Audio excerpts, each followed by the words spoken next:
Hello guys, I'm back and I'm going to go through the puppy culture workbook and show you how I raise your puppy and train your puppy before they come home to you. So this is a very important workbook for me. It keeps me on schedule and structured with your puppy. This is something that most breeders do not do. A lot of the breeders out there are backdoor breeders. They don't take the time in training your puppy. You know, a lot of them are just breed and feed and sell. I don't do that. I take a lot of time into my puppies and into my dogs that I have. I have a stud dog. I have 3 females. I have 2 Aussiedoodle mamas, and then I got a puppy Bernedoodle that I'm going to breed next year. So I'll take you through the workbook, the things that I do. So while she's pregnant, I prepare, I have a planning and a breeding and a pregnancy plan. And it consists of supplies and whelping box and a medical team and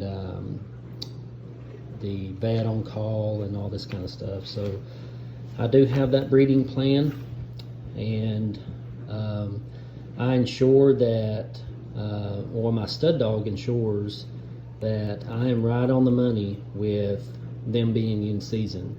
And I'll know when they come into season. They'll come into heat, and then I take them to the vet to confirm that they are in, to get their progesterone level checked.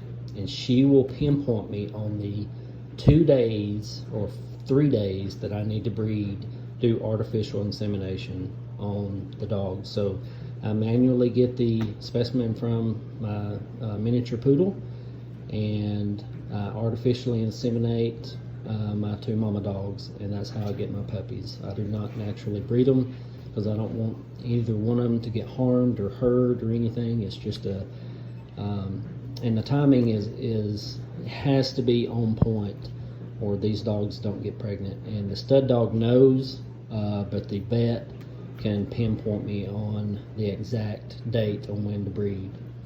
So I did that, and I've been successful. So I go through the to-dos, and I make sure that I'm on point with my whelping box and my supplies, and so I don't feel rushed throughout the week. I do work a full-time job. I work for the state. I retired from the National Guard, and I raise puppies. And I have a son that's 15. He keeps me busy, but I really enjoy breeding these Aussiedoodles and Bernedoodles. So I do reach out to and network to local breeders for help. I did a lot in the first portion when I started breeding, so that was very helpful, and I will help anyone else that wants to breed.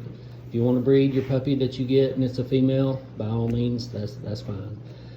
So I do not supplement my milk with goat's milk or anything like that. I've never had any condition to where the puppies weren't taken to the moms or whatever, and I had to supplement. So the moms have been really, really good about that.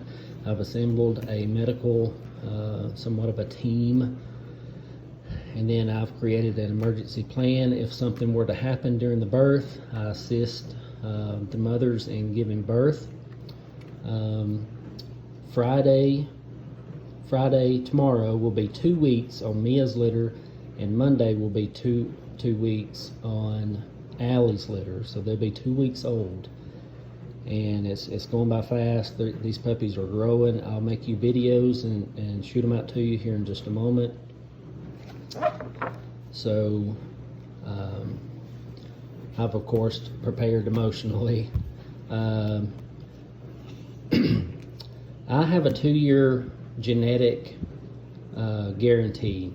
If there's anything genetically defective on these puppies and it dies on you later down the road because of a genetic defect, I will either refund your money or give you another puppy. Now, I can't control things outside of my control, like if they get a certain disease or they get ticks and they get a reaction from ticks and they die, or or whatever, or if they get run over or stolen or whatever. I can't control those things. But if it's genetically defective and I've duped you somehow and buying a puppy, which it's not going to happen because I do DNA checks on my parents to ensure that I do not create genetically defective puppies, and I will show you that on my website.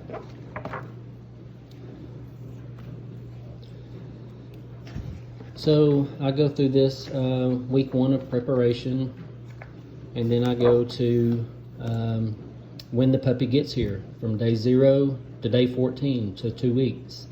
So what I start out doing is the puppies cannot hear very well and their eyes are not open until day 11.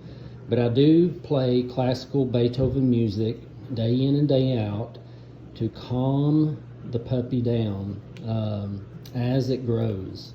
Studies have shown that, the articles that I've read, studies have shown that your puppy will grow into a mature, calm puppy if it is introduced to classical music. So that's what I do.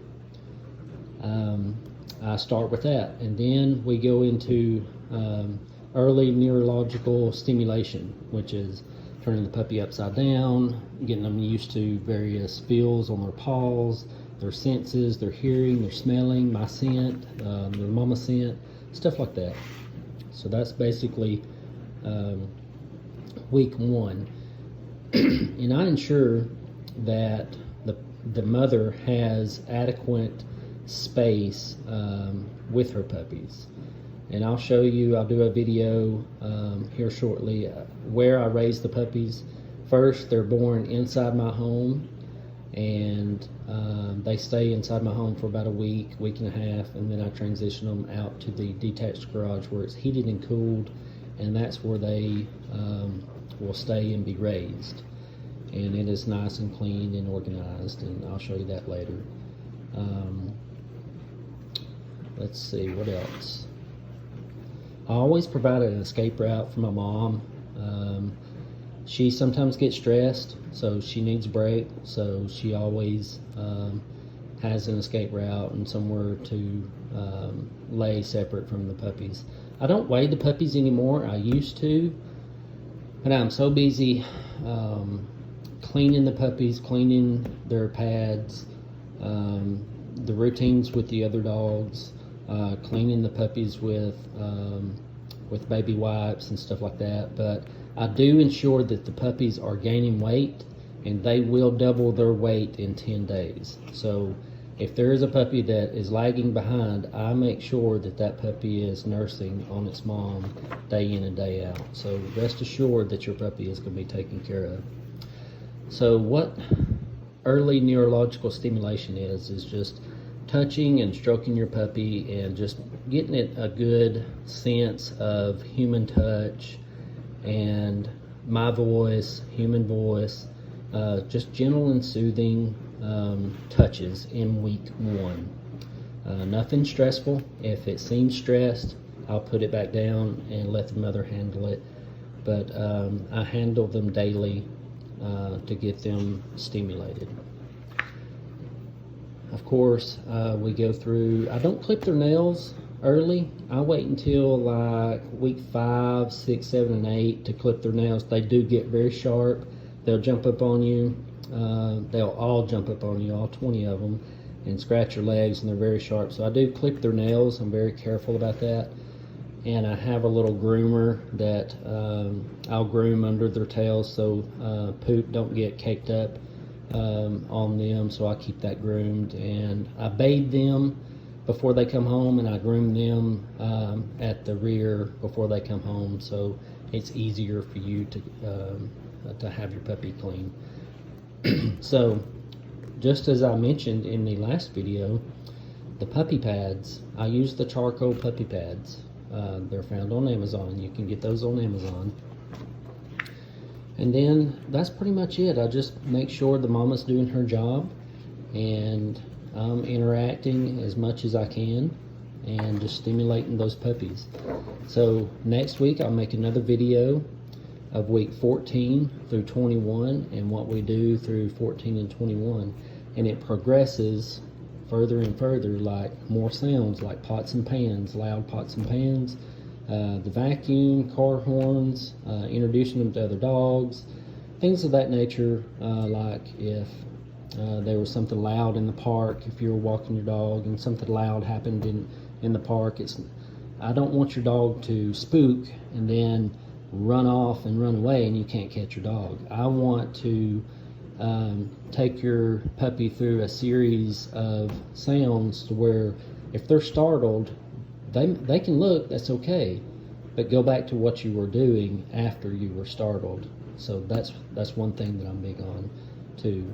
And microchipping also that I mentioned in the last video is something good. So stay tuned for next week, and I will take you through the next week. And I'm fixing to go outside and make videos of each of your puppies and send them to you.